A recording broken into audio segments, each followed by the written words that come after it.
Good morning to all of you. आपका हमारे YouTube channel the knowledge plaza में स्वागत है। आज हम लोग पढ़ेंगे मसूर की खेती। तो क्रॉप स्टार्ट करने से पहले आप लोगों से जान लेते हैं कि आप लोगों की पढ़ाई कैसे चल रही है। सबसे पहले हमारे जो प्रत्येक प्रत्येक सप्ताह में टेस्ट होते हैं, उसमें मैंने ये गौर किया कि काफ़ी बच्चे जो होते हैं वो अपना टेस्ट नहीं देते हैं, वो ऑनलाइन क्लास में अब ऑनलाइन टेस्ट में ज्वाइन नहीं होते हैं। तो आप लोग ऐसा ना कीजिए, ऑनलाइन क्लास जैसे आप लोग जितने भी बच्चे हमारे YouTube channel the knowledge plaza में जुड़े हुए हैं, तो क्लास जो है वो पूरी कीजिए और स्किप ना कीजिए। और सबसे अच्छी बात और या सबसे जो इम्पोर्टेंट है आप लोगों के लिए, वो हमारे जितने भी टेस्ट होते हैं आप लोग उसको पूरे पूरे टेस्ट दिया कीजिए। इससे हम लोग को ये पता चलता है कि आप लोग की तैयारी कैसे चल रही है। अगर आप लोग टेस्ट नहीं देते हैं तो हम लोग को कुछ पता ही नहीं चलता कि आप लोग पढ़ भी रहे हैं या सब टेम्परेरी से ही काम चला रहे हैं। तो ऐसा ना कीजिए। आप लोग हमारे जितने भी टेस्ट होते हैं, अगर आपको कोई प्रॉब्लम हो हमारे टेस्ट से लेकर या कोई भी सब्जेक्ट आपको समझ में नहीं आता है, तो नीचे कमेंट बॉक्स में अपने कमेंट करके अपनी राय दे सकते हैं, ठीक है। और टेस्ट जो है सभी बच्चे ज्वाइन किया कीजिए और इस टेस्ट को अपने दोस्तों में भी शेयर कीजिए, जिससे उनको भी सहायता मिले। जो भी वो एग्रीकल्चर के कॉम्पिटिटिव एग्ज़ाम की तैयारी कर रहे हो, उनको इससे काफ़ी बेनिफिट मिलेगा। और हाँ, अगर जैसे आपको कोई क्लास में जैसे botany, horticulture, physics, chemistry, agronomy, GS, etcetera जितने भी डेयरी और जितने भी सब्जेक्ट हैं, आपको अगर कोई प्रॉब्लम हो रही है या आपकी क्लासेस बराबर नहीं चल रही हैं, तो आप नीचे कमेंट बॉक्स में कमेंट करके बता सकते हैं कि आपको कौन सी क्लास डेली नहीं चल रही है, कौन सी क्लास लगवानी है, किस टाइम, मतलब किस टाइम पर नहीं। आपको ये लिखना है कि कौन सी क्लास बराबर नहीं चल रही, तो उसकी क्लास आपको टाइम पर ही लगवा दी जाएगी और उसकी क्लासेस जो हैं आपकी रेगुलर चलेंगी, ठीक है। तो आप लोग से यही निवेदन था कि जितने भी लोग हमारे यूट्यूब चैनल में जुड़े हुए हैं, अगर वो टेस्ट नहीं दे रहे हैं या क्लास अटेंड नहीं कर रहे हैं, तो वो क्लास अटेंड करें और प्रत्येक हमारे संडे को जो टेस्ट होते हैं उसमें प्रतिभाग करें, ठीक है। तो यही आप लोगों से कहना था। चलिए अभी स्टार्ट करते हैं। कल्टीवेशन ऑफ लेंटिल, मसूर की खेती। मसूर जो होता है उसका बॉटेनिकल नेम जो है वो है लेंस एस्कुलेंटा। लेंस एस्कुलेंटा जो है मसूर का बॉटेनिकल नेम है। और इसकी जो फैमिली है मसूर की वो है फेवेसी। फेवेसी जो है वो मसूर की फैमिली है। इसमें जो क्रोमोजोम नंबर पाया जाता है वो 2n=14, 14 इसमें क्रोमोजोम नंबर पाया जाता है। और इसका जो उत्पत्ति स्थान है वो इंडिया है। इसका जो उत्पत्ति स्थान है वो इंडिया है। इसमें जो प्रोटीन परसेंट पाया जाता है वो 25% पाया जाता है। 25% प्रोटीन जो होती है मूंग में भी पाई जाती है। मैंने आपको क्लास में बताया होगा या नहीं भी बताया होगा, तो आप लोग नोट कर लीजिएगा कि इस मसूर में और मूंग में प्रोटीन परसेंटेज जो होता है 25% पाया जाता है। इसमें मसूर में वाटर भी पाया जाता है जो कि 11% होता है।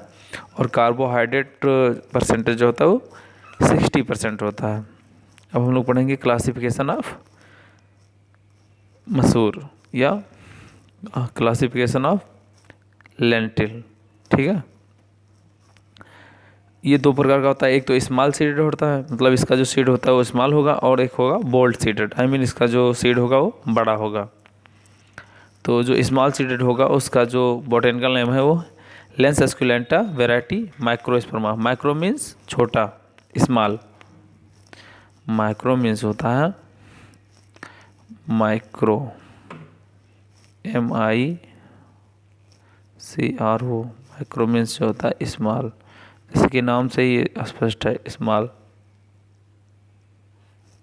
और यहीं अगर मैक्रो दे रहा है MACRO, मैक्रो मीन्स लार्ज होता है या इसको बोल्ड भी कह सकते हैं, POLD।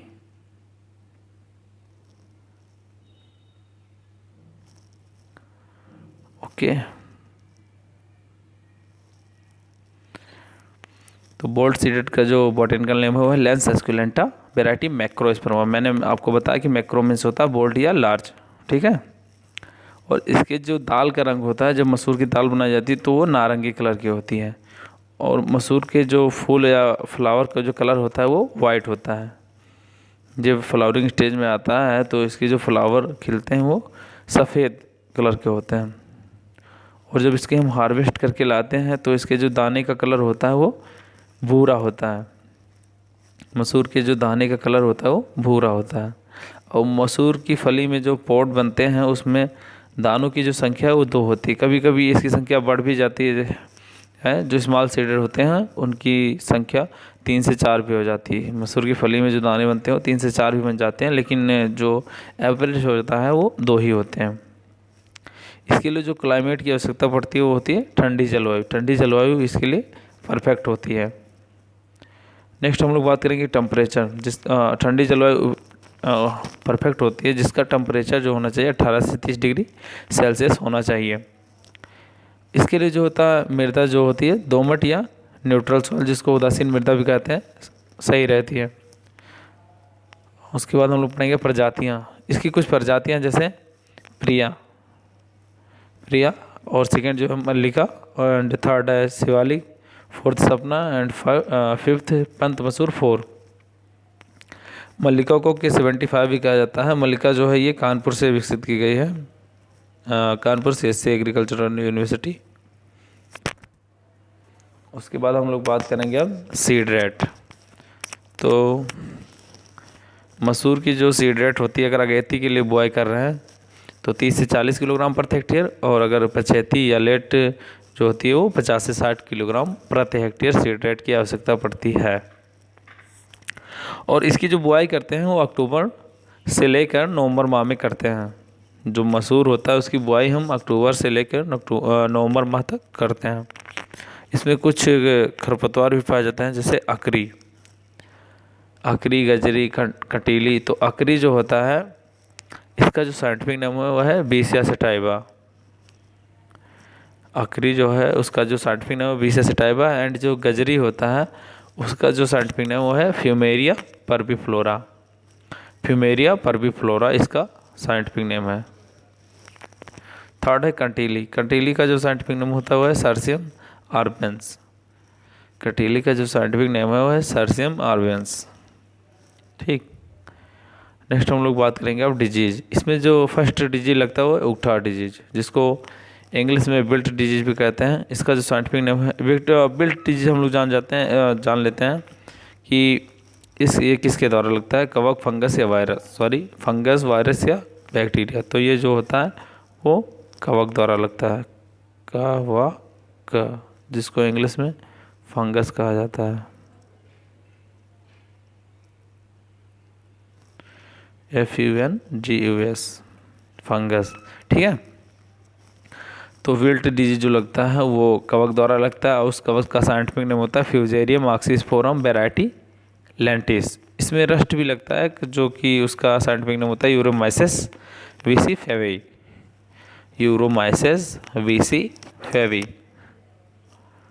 नेक्स्ट हम लोग बात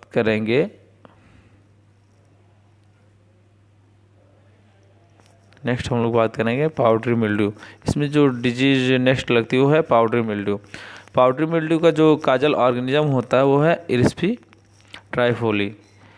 पाउडरी मिल्ड्यू का जो काजल ऑर्गेनिज्म होता है वो होता है इरिस्पी ट्राइफोली। और इसमें जो फोर्थ डिजीज लगता है वो है डाउनी मिल्ड्यू। डाउनी मिल्ड्यू का जो काजल ऑर्गेनिज्म होता है वो है पर्नोस्पोरा लेंटिस। पर्नोस्पोरा लेंटिस होता है वो डाउनी मिल्ड्यू का काजल ऑर्गेनिज्म है। उसके बाद हम लोग अब नेक्स्ट बात करेंगे कि भंडारण के समय जो होता है मसूर के दाने में नमी परसेंटेज कितना होता है। जब हम उसको स्टोर करते हैं मसूर को, तो उसके दाने में नमी कितने % मॉइस्चर होना चाहिए। तो जब हम मसूर के दानों को स्टोर करते हैं तो में जो नमी परसेंटेज होना चाहिए वो 12% होना चाहिए। 12% नमी हो सकता है, वो फेवरेबल होती है इसके स्टोर करने के लिए, भंडारण के लिए। उसके बाद जो इसकी उपज होती है वो है 20 से 25 क्विंटल प्रति हेक्टेयर इसकी उपज होती है। प्रति हेक्टेयर जो मसूर होता है उसकी उपज होती है प्रति हेक्टेयर वो 20 से 25 क्विंटल होती है। ठीक। नेक्स्ट क्रॉप जो आपकी है वो है रैपसीड एंड मस्टर्ड कल्टीवेशन, सरसों की खेती।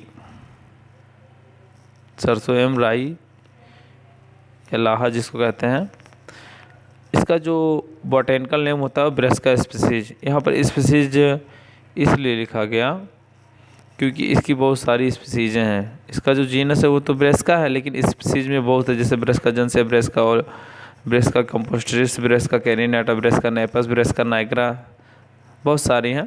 तो मैं आपको आगे उसको डिस्कस करके बताऊंगा कि कैसे क्या है। ठीक है।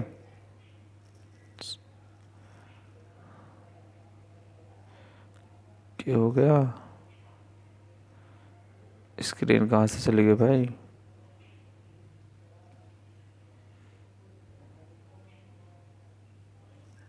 चलिए आ गया। तो कुछ टेक्निकल प्रॉब्लम हो गई थी, इसकी वजह से स्क्रीन जो है वो लुप्त हो गई थी, डिसेपियर्ड हो गई थी। ठीक है। तो सबसे पहले हम लोग जाने कि इसका जो वानस्पतिक नाम होता है बॉटेनिकल नेम वो है ब्रेस्का स्पीसीज, और इसकी जो फैमिली होती है वो क्रूसीफेरी, क्रूसीफेरी या ब्रेसिकेसी। ब्रेसिकेसी जो है वो ओल्ड फैमिली है।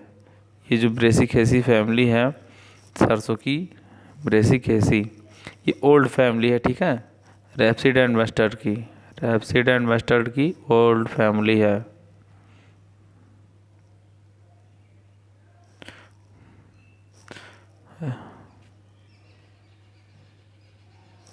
और जो क्रूसीफेरी फैमिली है वो न्यू फैमिली है सरसों की। ठीक। इसका जो उत्पत्ति स्थान होता है सरसों का वो है अफ़गानिस्तान। अफ़गानिस्तान जो होता है इसका उत्पत्ति स्थान है। उसमें जो तेल परसेंटेज पाया जाता है सरसों में होता है 33 से 47%। 33 जो होता है राई में परसेंट तेल पाया जाता है, और 47% जो होता है वो आपके सरसों में पाया जाता है। ठीक। इसमें जो इरूसिक एसिड की मात्रा होती है वो 38 से 57% इसमें इरूसिक एसिड पाया जाता है। इरूसिक एसिड जो होता है 30 नंबर में काम करता है। जैसे कि आप जब सरसों की पेराई करने के लिए जाते हैं स्पेलर के पास, तो जब उसकी पेराई चलती है तो उसमें से होता है जब तेल निकाला जाता है, स्पेलर से तेल निकलता है तो आँखों में लगने लगता है। ठीक है। तो इरूसिक एसिड के कारण ही होता है, जिसकी जो परसेंटेज होती है वो 38 से 57% पाया जाता है तेल में, सरसों के तेल में।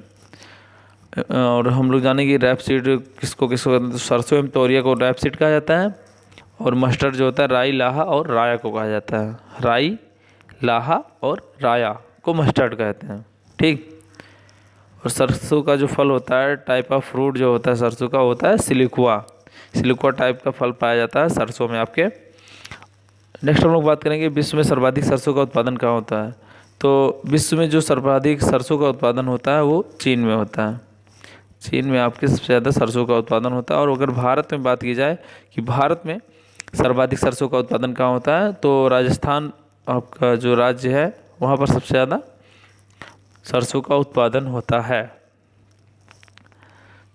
नेक्स्ट बात करेंगे कि सरसों में जो चरपराहट का कारण होता है वो ग्लूकोसाइनोलेट होता है, और इसकी जो अमाउंट होती है वो 30 माइक्रोन होती है सरसों में।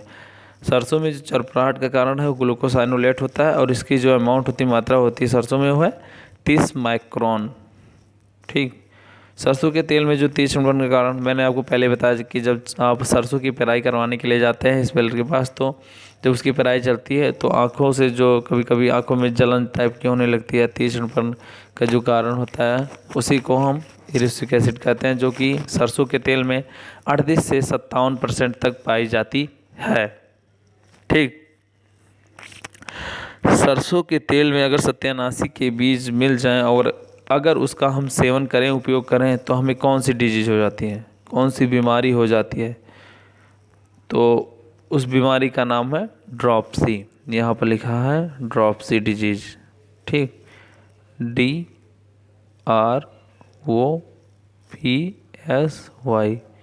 तो ड्रॉपसी डिजीज हो जाती है अगर हम सत्यानाशी के तेल में, सरसों के तेल में अगर सत्यानाशी के बीज मिल जाए और उसका अगर सेवन करें तो ड्रॉपसी नामक डिजीज हो जाती है। ठीक।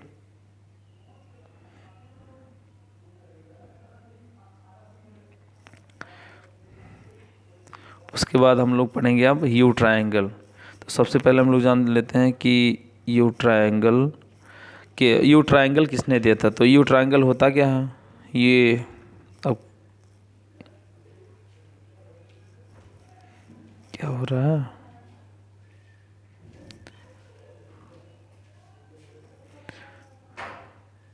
ये जो है यू शेप का आप लोग देख रहे होंगे, यहाँ से ले जाके ये ऐसे ये बन गया पूरा ये यू शेप।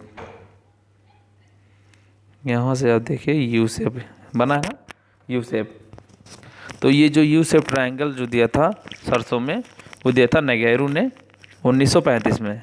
नगेरू NAGEHURU, नगेरू ने 1935 में ये टर्म दिया था यू ट्रायंगल सरसों में। ठीक।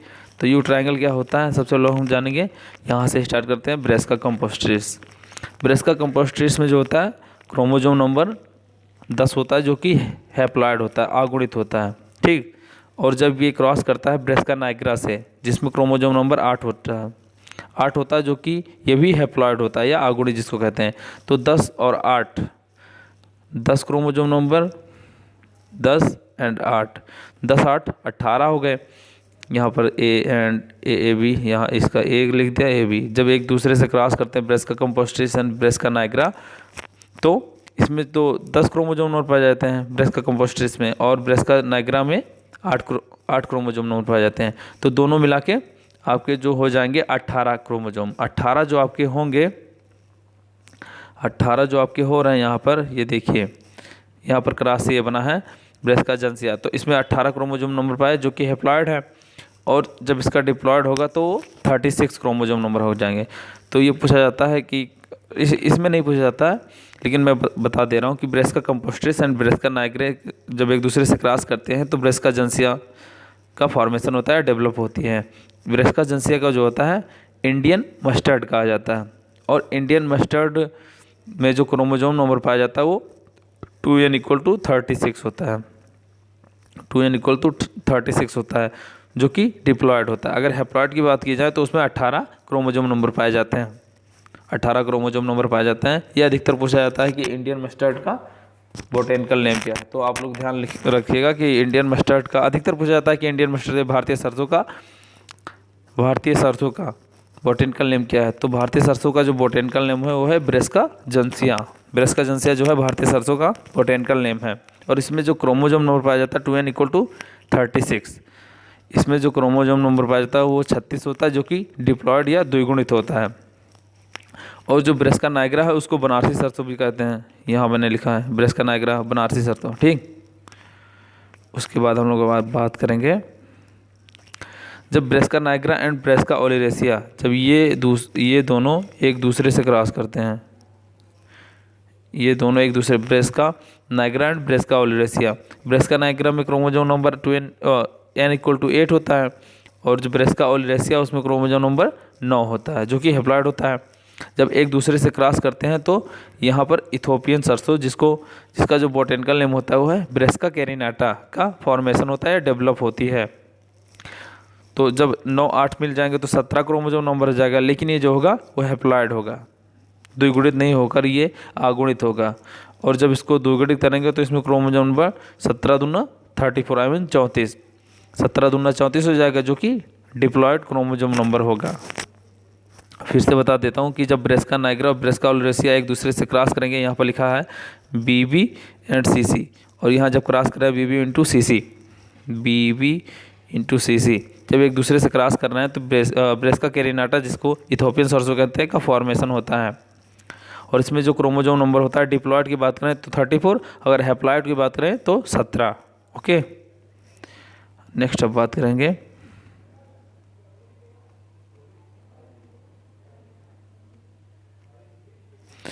कि ब्रेस्का ओलिरेसिया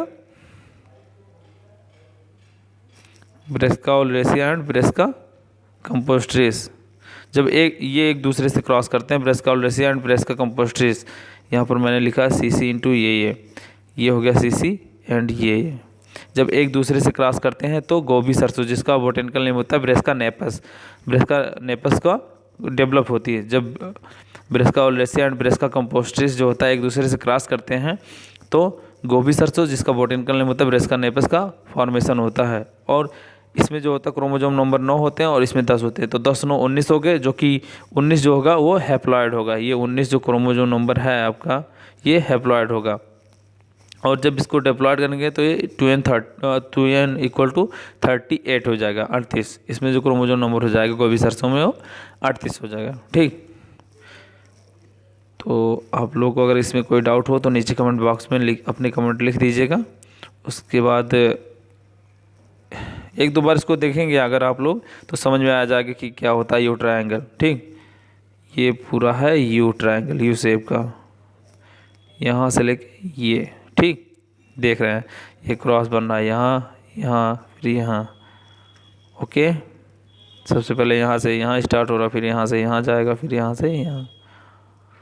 ठीक है, तो उसके बाद अब हम लोग नेक्स्ट पढ़ेंगे यू ट्रायंगल के बाद कुछ पॉइंट इसके कि यू ट्रायंगल किसने दिया था, तो नगैरू ने दिया था, NAGAHARU। नगैरू ने ये टर्म दिया था यू ट्रायंगल सरसों में 1935 में। और सरसों में एक प्रोसेस नहीं होती जैसे सरसों में टिलरिंग नहीं की जाती सरसों। और मैंने आपको एक क्रॉप और भी पढ़ाई होगी जिसमें टिलरिंग नहीं की जाती, वो कौन सी क्रॉप है, वो है आपकी मेज। मेज भी एक आपकी क्रॉप है जिसमें जो होता है टिलरिंग नहीं की जाती है। ठीक, तो आप लोग ध्यान रखिएगा कि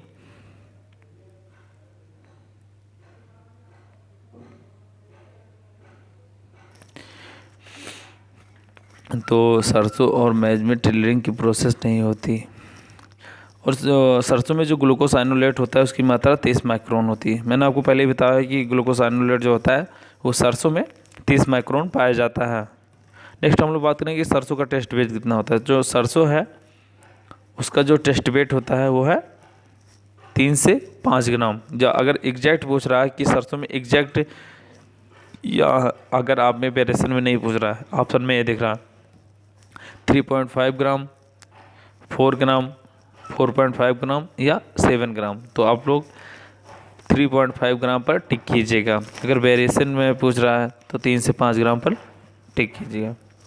एक कोल्जा आयल होता है वो किससे संबंधित है, कोल्जा आयल जो होता है वो आपकी रैपसीड से संबंधित है। ठीक है, colza oil is related to rapeseed. Okay, जलवायु इसके लिए होता है समशीतोष्ण जलवायु की आवश्यकता पड़ती है सरसों के लिए आपके। और इसकी जो सीड रेट होती है प्रति हेक्टेयर वो 4 से 6 किलोग्राम प्रति हेक्टेयर होती है। सरसों की जो सीड रेट है वो प्रति हेक्टेयर 4 से 6 किलोग्राम है। और इसकी जो स्पेसिंग होती है 30 से 45 इंटू 10 से 15 सेंटीमीटर। 30 से 45 जो है plant to plant and row to जो होते हैं 10 से 15 centimetre, sorry row to row जो होती है 30 से 45 एंड 10 to 15 जो होती है plant to plant distance. Okay, इसमें प्लांट टू प्लांट नहीं आएगा, लाइन टू लाइन लिखा जाएगा। 10 से 15 सेंटीमीटर जो होता है लाइन टू लाइन डिस्टेंस होती है। नेक्स्ट हम लोग बात करेंगे कि टाइम ऑफ सोइंग, बुआई का समय। अगर मस्टर्ड की बुआई कर रहे हैं तो last week of September to mid October, सितंबर के अंतिम सप्ताह में हम मस्टर्ड की बुआई शुरू करते हैं और इसको 15 अक्टूबर तक इसकी बुआई कर सकते हैं। अगर रेपसीड की बुआई करते हैं तो इसका जो समय होता है बुआई करने का वो 1 अक्टूबर से लेकर 15 अक्टूबर के बीच होता है। 1 अक्टूबर से लेकर 15 अक्टूबर के बीच। नेक्स्ट हम लोग बात करेंगे खरपतवार सत्यानाशी। सत्यानाशी का जो साइंटिफिक नेम है वो है अर्जिमोन मैक्सिकाना। अभी आपको मैंने बताया कि सत्यानाशी का बीज अगर सरसों के तेल में पड़ जाता है और उसका अगर हम सेवन करते हैं तो कौन सी डिजीज़ हो जाती है, उस डिजीज़ का आप लोग नाम बताएंगे कौन सी डिजीज़ है। अगर नहीं जानते तो मैं फिर से बता दे रहा हूँ कि उस डिजीज़ का जो नाम है वो है ड्रॉप्सी, DROPSY, ड्रॉप्सी डिजीज़ उसका नाम है। ठीक है, आप लोग अपनी हिंदी को फोकस तो करेंगे लेकिन उसके साथ साथ आप लोग अपनी इंग्लिश को भी इम्प्रूव करते चलेंगे। अगर जो भी मैं इसमें इंग्लिश बोलता हूँ या इंग्लिश यहाँ पर लिखा है तो आप लोग इंग्लिश पर ज़्यादा ध्यान देंगे। ठीक, नेक्स्ट हम लोग बात करेंगे कि सरसों का पुष्पक्रम को क्या कहते हैं, या सरसों का किस प्रकार का पुष्पक्रम पाया जाता है। पुष्पक्रम को जो होता है इन्फ्लोरेसेंस कहा जाता है, और इसमें जो होता है रेसिम, रेसिम जो है वो इंग्लिश है, आई मीन इंग्लिश में आपको रेसिम लिखा रहेगा और हिंदी में आसिमाच।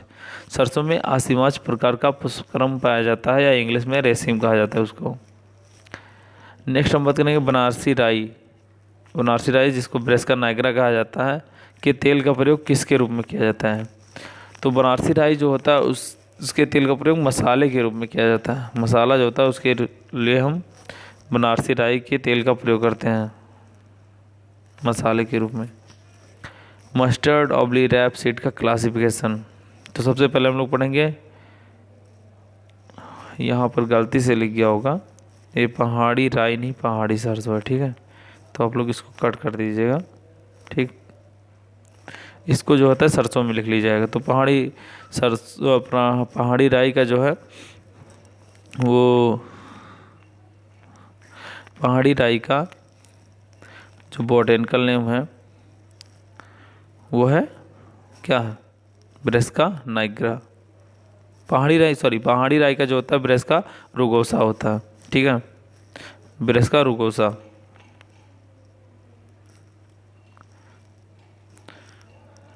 उसके बाद जो बनारसी राई होती है उसका होता है ब्रेस्का नाइग्रा बॉटेनिकल नेम। और तारामीरा एक सरसों राई होती है जिसका नाम है इरुका सेटाइवा।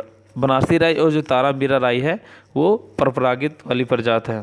परपरागित जो है जिसको इंग्लिश में परपरागित को क्रॉस पॉलिनेटेड कहते हैं, क्रॉस पॉलिनेटेड, क्रॉस पॉलिनेटेड। तो आप लोग ध्यान रखिएगा, अगर जो मैं बोल रहा हूँ वही लिख लीजिएगा इसमें, क्योंकि उसके बाद हम लोग सरसों की बात करेंगे। तो सबसे पहले गोभी सरसों। गोभी सरसों जो होती है उसका बॉटेनिकल नेम है ब्रेस्का नेपस। ब्रेस्का नेपस जो होती है 100% सेल्फ पॉलिनेटेड, मतलब 100% स्वपरागित वाली प्रजात है गोभी सरसों। जंगली सरसों जो होती है उसका जो बॉटेनिकल नेम है वो ब्रेस्का टॉर्नीफोर्टी, टॉर्नीफोर्टी, ठीक है। और जो सफ़ेद सरसों, ये पूछा जाता है कि सफ़ेद सरसों का बॉटेनिकल नेम क्या है। ये ध्यान दीजिएगा कि सफ़ेद सरसों जो है उसका बॉटेनिकल नेम क्या है, ये काफ़ी बार पूछा जा चुका है, सफ़ेद सरसों, ठीक। तो आप लोग इसको कहीं लिख लीजिएगा, जो सफ़ेद सरसों है उसका जो बॉटेनिकल नेम है सिनेप्सिस एल्बा। सिनेप्सिस एल्बा जो है सफ़ेद सरसों का बॉटेनिकल नेम है। नेक्स्ट जो सरसों है वो है इथोपियन सरसों। तो इथोपियन सरसों जो है वो ब्रेस्का कैरिनाटा उसका वनस्पतिक नाम है या बॉटेनिकल नेम, ब्रेस्का कैरिनाटा। और जो इथोपियन सरसों होती है वो किसके द्वारा बनाई जाती है, जब जब क्या, जब ब्रेस्का नाइग्रा एंड ब्रेस्का ओलिरेसिया जब एक दूसरे से क्रॉस करते हैं तो इथोपियन सरसों का फॉर्मेशन होता है। ओके, जैसे यहाँ पर अभी देख रहा होगा आप लोग, यहाँ मैंने ब्रेस्का नाइग्रा एंड ब्रेस्का ओलिरेसिया, तो इथोपियन सरसों का फॉर्मेशन हो रहा है, ठीक। यहाँ इथोपियन सरसों।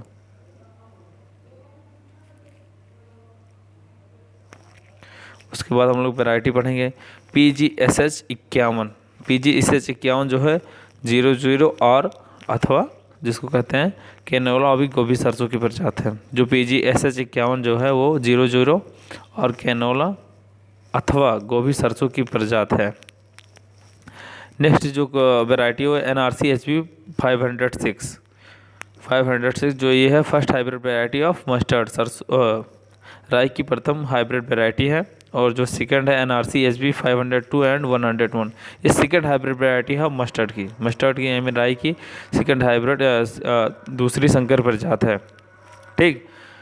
ये क्वेश्चन में पूछा जाता है कि पूसा जय किसान किसकी वैरायटी है, ठीक है। तो आप लोग ध्यान रखिएगा कि पूसा जय किसान जो है वो, अगर पूसा जय किसान नहीं दे रहा है, अगर 52 दे रहा 902 भी दे रहा है, तो ये जो है दोनों ही सरसों की वैरायटी है। जो कि वर्णा एक वैरायटी है सरसों की, उसका सोमा क्लोन है। और इसको जो डेवलप किया था वो BL चोपड़ा ने डेवलप किया था पूसा जय किसान को। नेक्स्ट वैरायटियाँ जो इसकी हैं वो हैं, और नो यार बैक हो जा रहा है,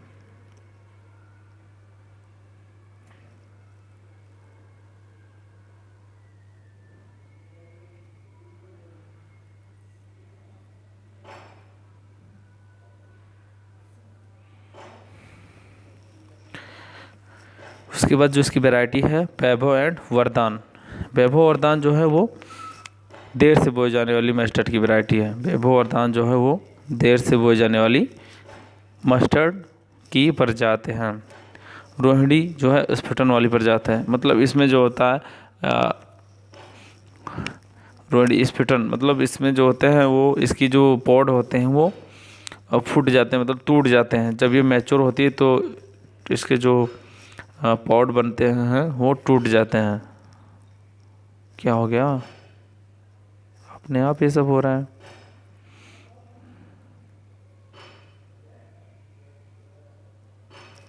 उसके बाद जो GM3 है वो जेनेटिक इंजीनियरिंग द्वारा विकसित की है, जिसको जीन अभियांत्रिकी भी कहते हैं, जेनेटिक इंजीनियरिंग को। और जेनेटिक इंजीनियरिंग जो टर्म दिया था वो पालबर्ग ने दिया था। ठीक है, आप लोग ये भी ध्यान रखिएगा। DMH11 जो वैरायटी है वो दिल्ली यूनिवर्सिटी द्वारा डेवलप की गई है। और कुछ वैरायटी और भी पढ़ेंगे हम, जैसे पीली सरसों की जो वैरायटी है वो पीताम्बरी। ये भी पूछा जाता है कि पीताम्बरी किसकी वैरायटी है, तो वो है पीली सरसों की प्रजाति। और एक और वैरायटी है टाइप 42। ठीक, भूरी सरसों की जो प्रजातियां हैं वो है पूसा कल्याणी एंड सुफला। ये दोनों वैरायटी पूछा जाता है भाई साहब कि पूसा कल्याणी एंड पूसा सुफला किसकी वैरायटी है, तो आप लोग इसको भूरी सरसों पर क्लिक कीजिएगा। ठीक,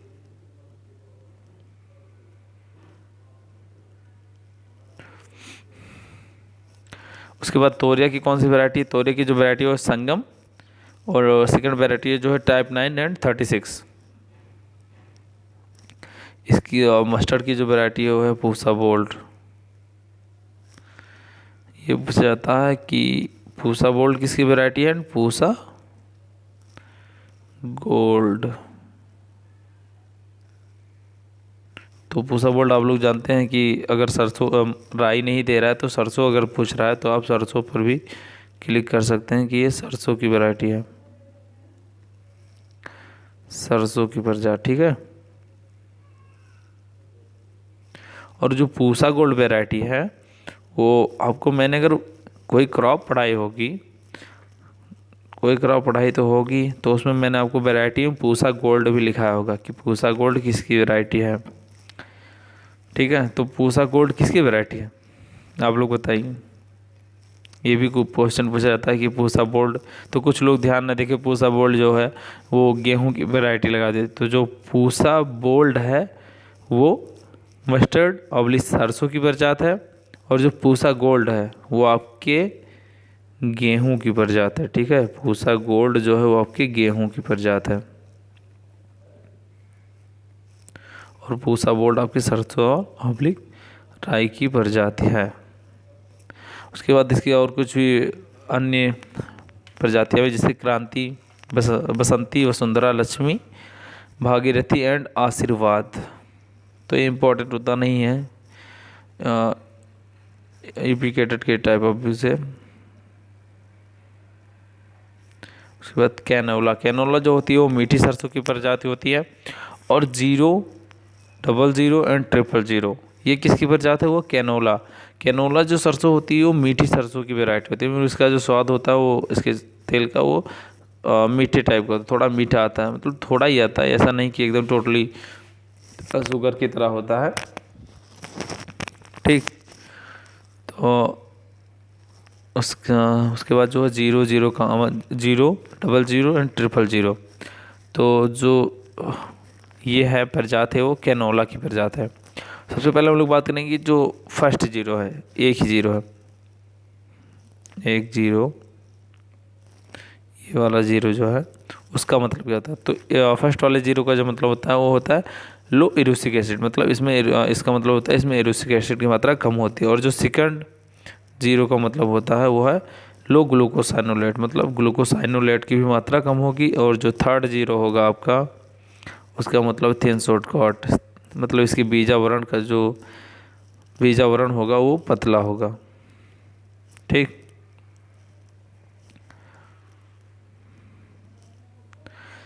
नेक्स्ट है मिश्रित खेती। अगर हम मिक्स्ड फार्मिंग कर रहे हैं तो उसके लिए सीड रेट कितनी लगेगी। अगर हम मस्टर्ड और बरसीम को एक साथ एक खेत में लगा रहे हैं, मिश्रित खेती कर रहे हैं, तो उसके लिए सीड रेट कितनी होगी मस्टर्ड की, तो मस्टर्ड की जो सीड रेट होगी वो 2 किलोग्राम प्रति हेक्टेयर सीड रेट होगी। ठीक। डिजीज, फर्स्ट डिजीज है वाइट रस्ट। वाइट रस्ट जो होता है वो फंगस के द्वारा लगता है और इसका जो काजल ऑर्गेनिज्म होता है वो है एल्विगो कैंडिडा। इसका जो काजल ऑर्गेनिज्म है वो एल्विगो कैंडिडा है। ठीक है, वाइट रस्ट का। नेक्स्ट डिजीज जो है आपकी अल्टरनेरिया ब्लाइट, ये भी कवक द्वारा लगती है और इसका जो काजल ऑर्गेनिज्म होता है वो है अल्टरनेरिया क्रूसीफेरम। अल्टरनेरिया क्रूसीफेरम। ठीक। इंसेक्ट, इसमें इंसेक्ट जो लगता है माहो लगता है और माहो एक ऐसा कीट है जिसमें पार्थेनोजेनेटिकली स्टेज पाई जाती है। ठीक। तो अगर कहीं जैसे आपसे जूलॉजी में पूछा जा रहा है कि पार्थोजेनेटिकली स्टेज किस में पाई जाती है तो आप लोग माहो पर क्लिक कीजिएगा। ठीक। और माहो को इंग्लिश में एफिड कहा जाता है, एफिड। इसका जो साइंटिफिक नेम होता है, अगर सरसों में लग रहा है तो इसका जो साइंटिफिक नेम होगा वो लिफेफिस इरिसिमी। अगर यही माहो अगर आलू में लग रहा है तो उसका होगा माइजस पर्सिकी। माइजस पर्सिकी जो होता है माहो का, जो आलू में माहो लगता है उसका साइंटिफिक नेम होता है माइजस पर्सिकी, आलू वाले का। लेकिन अगर सरसों में लग रहा है तो उसका साइंटिफिक नेम होगा लिफेफिस इरिसिमी। ठीक। सेकंड जो इंसेक्ट है आरा मक्खी, जिसको इंग्लिश में साफ्लाई कहा जाता है। इसका जो साइंटिफिक नेम है वह एथेलिया प्रोक्सिमा। एथेलिया प्रोक्सिमा जो है आपकी आरा मक्खी का, आरा मक्खी जो इंसेक्ट है उसका साइंटिफिक नेम है। और जो थर्ड इंसेक्ट है वो है पेंटेड बग। पेंटेड बग जो है वो थर्ड इंसेक्ट है जिसका साइंटिफिक नेम होता है बिग्रेडा हिलेरियस। कहीं कहीं पर बिग्रेडा हिलेरियस ना दे करके, बिग्रेडा तो दिया ही रहता है, हिलेरियस ना दे करके ये हिलेरियस ना लिख करके क्रूसीफेरम लिखा रहता है। FEARUM। ठीक। तो हिलेरियस ना दे करके कभी कभी बिग्रेडा क्रूसीफेरम दिया रहता है। ठीक। बिग्रेडा क्रूसीफेरम। तो अगर पेंटेड बग जो कि सरसों में लगता है, अगर उसका साइंटिफिक नेम बिग्रेडा हिलेरियस नहीं दिया है तो आप लोग क्रूसीफेरम पर टिक कीजिएगा। ऐसा मत कीजिएगा कि हमें पढ़ाई नहीं किया, हमें नोट्स में अवेलेबल ही नहीं था, तो नोट्स पर नहीं, जो टीचर पढ़ाता है उस समय क्लास में ये भी ध्यान रखा कीजिए कि क्या पढ़ाता है। ठीक। ओके, अब नेक्स्ट बात करेंगे हम लोग कि सरसों, जब सरसों को स्टोर करते हैं तो या भंडारण करते हैं तो नमी परसेंटेज कितना होना चाहिए। ठीक है, सरसों के भंडार के समय नमी परसेंटेज, तो जब सरसों को भंडारण करते हैं तो उसके लिए नमी परसेंटेज जो होना चाहिए वो 8% नमी होनी चाहिए। और जब यही हम मसूर को भंडारित कर रहे थे तो उसके लिए कितना चाहिए था, 12%। उसके दाने में जो नमी परसेंटेज होनी चाहिए, मॉइस्चर जो होना चाहिए वो 12% होनी चाहिए मसूर के दाने में। और जब सरसों के भंडार करते हैं तो उसके दाने में नमी परसेंटेज होना चाहिए 8%। ओके। और लास्ट हम लोग बात करेंगे ईल्ड। इसकी जो ईल्ड होती है प्रति हेक्टेयर वो होती है 20 से 25 क्विंटल प्रति हेक्टेयर। इसकी जो ईल्ड है 20 से 25 क्विंटल प्रति हेक्टेयर। इससे सरसों से रिलेटेड कुछ वो हैं इंस्टीट्यूट, जैसे DMRI। DMRI का जो पहले फुल फॉर्म होता है हम लोग जान लेते हैं। DMRI का जो फुल फॉर्म होता है वो है directorate of mustard research institute. Directorate of mustard research institute, जो कि आप कहाँ पर है, ये directorate of mustard research institute वो है भरतपुर राजस्थान। और राजस्थान में जो होता है भारत में सबसे अधिक सरसों का उत्पादन होता है। ठीक है। सेकंड जो है वो है DOR। DOR का जो फुल फॉर्म होता है directorate of oil seed research. Directorate of oil seed research, जो कि कहाँ पर है, हैदराबाद में। हैदराबाद में इसका हेडक्वार्टर है। थर्ड जो है TMO। TMO कब इस्टेब्लिश्ड होता है, TMO को पहले हम लोग फुल फॉर्म जान लेते हैं, technology mission on oil seed. इसका जो फुल फॉर्म होता है technology mission on oil seed, जो कि 1986 में इस्टेब्लिश्ड होता है या बना था। और उसके बाद टेम्पो जो है TEMPO। टेम्पो का जो फुल फॉर्म होता है वो है technology energy mission on oil seed and pulses. Technology energy, T से टेक्नोलॉजी, E से एनर्जी, M से mission on oil seed and pulses. जो कि 25 मई 1986 को इस्टेब्लिश्ड हुआ था। और लास्ट जो है टेरी, TERI, इसका जो फुल फॉर्म होता है Tata energy research institute, Tata energy research institute. Okay, आप लोग की आज मसूर की खेती में सरसों और राई की खेती समाप्त हो गई। Best of luck, best of luck. आप लोग अपने यूपी कैडेट की अच्छे से पढ़ाई करते रहिएगा, यही मेरा आप लोगों से निवेदन है या रिक्वेस्ट है, जो भी आप लोग समझें। और अपना 100% देने की कोशिश कीजिएगा हर सब्जेक्ट में। Okay, thank you. अगर किसी को कोई डाउट हो तो नीचे कमेंट बॉक्स में अपने कमेंट लिख के सेंड कर सकता है। उसके बाद आपके जो क्वेश्चन रहेंगे उसके आंसर आपको जल्दी प्रोवाइड करा दिए जाएंगे। अगर आपको क्लास अच्छी लगी हो तो लाइक कमेंट शेयर करना भी ना भूलेगा। Okay, bye bye.